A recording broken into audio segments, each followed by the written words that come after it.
končno napočil spet čas, ko lahko delamo dokaj normalno.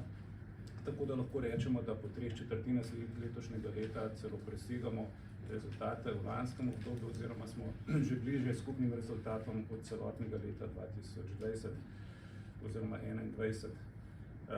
Posledica je to, da so se tisti, ki odkrivajo primerne darovalce, vrnili na svoja delovišča, namreč to so bolnišnični transplantacijski koordinatorji iz 11 donorskih bolnišnic, ki so bili v času covida močno vpeti v delo v covidnih intenzivnih.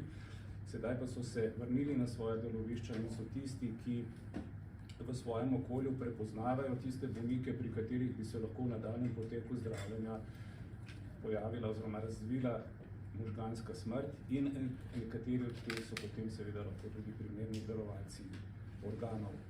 Do konca septembra je bilo tako skupno dokazanih 69 možganskih smrti, od tega pa je 36 umrlih oseb postalo takih, ki so bili primerni za darovanje organov in tkiv. Po uspešni detekciji oziroma prepoznavanju takih darovalcev v letošnjem letu izrazito izstopa donorski center UKC Maribor. Ljubljana daje tukaj svoj običajni delež. Dobro teče tudi program pridobivanja roženic, ki smo ga oživili, in kar nekaj roženic pridobivamo tudi od tistih pacientov, ki so umrli po srčnem zastoju in se odvzem opravlja v prostorih za umrle.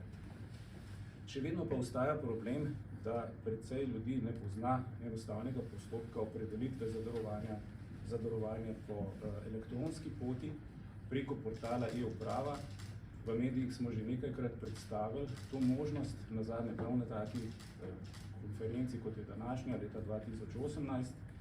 Z veljavnim digitalnim potrdilom se lahko vsi, ki so starejši od 15 let, opredelijo za ali proti darovanju, enostavno in hitro, v praktično manj kot 2 minutah.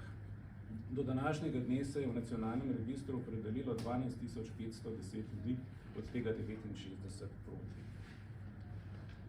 Zakaj zelo spodbujamo, še posebej z današnjim dnem, poudarjamo k tem, da je aktivna opredelitev tisto, kar si želimo.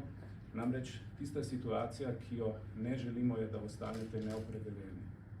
Po zakonu se je treba vedno v primeru dokazane smrti pogovoriti s svojci o možnosti darovanja. Tak pogovor je za svojce vedno nepričakovan, je izjemno naporen. Znajdejo se v procesu začetnega zelo hudega žalovanja in v tistem trenutku težko razsodno odločajo. Če pa je volja pokojnega ali pokojne znana, je odločitev svojcev lahka.